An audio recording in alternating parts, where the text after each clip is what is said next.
Ketika hati bertaut di panti jompo. Memang hanya sepenggal hari pada tanggal 10 Agustus, belasan peserta kursus evangelisasi pribadi atau KEP dari Gereja Santa Clara berada di tengah-tengah para oma dan opa di panti jompo kasih sayang Kampung Cerewet, Bekasi. Suasana sedemikian terjalin. Antara pengunjung dan oma opa tidak terbentang jarak. Mereka berpelukan, bernyanyi dan menari bersama. Mereka pun berdoa dan melantunkan pujian kepada Tuhan. Kunjungan tersebut tidak terasa sebagai sekedar memenuhi tugas dalam proses pembelajaran kursus evangelisasi pribadi.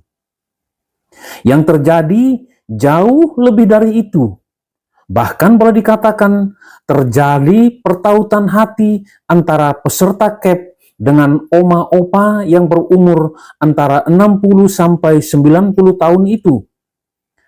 Rasa haru dan air mata menjadi saksi yang terlalu jujur merekam semuanya. Sejak awal para oma opa kelihatan gembira menyambut kedatangan anggota KEP tersebut. Senyum hangat mereka berikan, walau ada juga yang tertunduk. Seorang bapak akibat stroke, dia hanya duduk di kursi roda. Dia juga tidak bisa berbicara. Berkali-kali dia mengacungkan jempolnya sebagai isyarat rasa terima kasih dan sukacita. Matanya berkaca-kaca. Rasanya ada yang mau ia sampaikan secara verbal. Tapi apalah daya. Namun tertangkap dengan jelas bahwa hatinya penuh syukur dan haru yang terwakili oleh senyum, jempol, dan air matanya. Seorang oma bernama Neneng dengan lirih namun tegas dan penuh syukur menyampaikan rasa terima kasihnya. Neneng. Namanya Neneng. Neneng ya.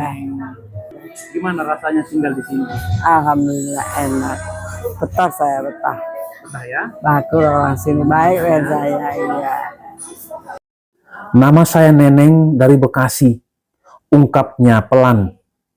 Lalu berkali-kali dia mencium seorang peserta serasa mencium putranya sendiri sambil mengeluhkan kakinya yang sakit. Dia pun minta didoakan. Doakan Neneng ya, pintanya. Oma Neneng mengaku seorang muslim dan sangat gembira menerima kunjungan dari anggota KEP tersebut. Saya muslim nak, terima kasih sudah perhatikan dan menyayangi saya, ungkapnya sekali lagi dengan mata berkaca-kaca. Pria yang dia cium itu dengan mendekatkan bibir ke telinga Neneng lalu berkata, perbedaan agama bukanlah hambatan untuk menyayangi. Dalam kemanusiaan kita tetaplah bersaudara. Lanjutnya mengutip Ali bin Abu Thalib. Kami sayang oma, kata peserta pria itu lagi. Sang oma pun kembali mengucapkan terima kasih. Seorang oma berbadan kurus dari jarak 3 meter memberi isyarat kepada seorang pria peserta untuk datang kepadanya. Kepada peserta itu, oma menyampaikan permintaan, jangan tinggalkan saya ya. Sang oma yang mengaku dari Jakarta itu menyampaikan permohonan itu dengan mimik sedih. Dia juga sempat mengujarkan keinginan untuk segera meninggal. Semogalah keinginan tersebut terlontar karena kerinduan untuk segera berjumpa dengan Tuhan, bukan karena rasa putus asa. Tadinya dia belum atau tidak mau makan. Namun setelah dirangkul pria itu, lalu menawarinya untuk disuapi, dia mau, walau hanya makan 3 atau 4 suap. Rusli Halim, pemilik panti, menuturkan bahwa dia dan anaknya sekuat tenaga atau sekuat mungkin akan meneruskan pelayanan panti yang ditinggalkan istrinya yang terlebih dahulu telah menghadap Tuhan pada Januari 2025 lalu.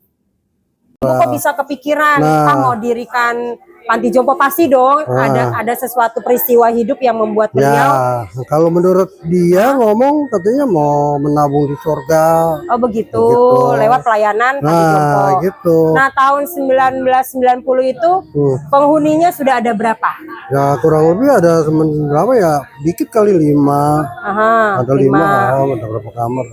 Para oma opa ini dikirim ke sini lewat anaknya atau kemauan sendiri atau bagaimana itu? Ya kadang-kadang saudaranya atau anaknya kemari.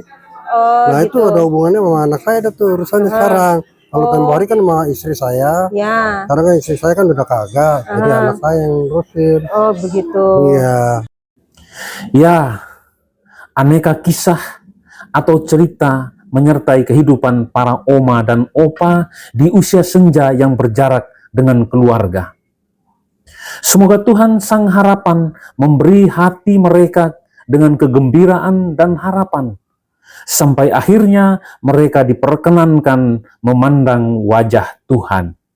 Dari Panti Jompo Kasih Sayang, Kampung Cerewet, Bekasi, reporter Luce TV melaporkan untuk Anda.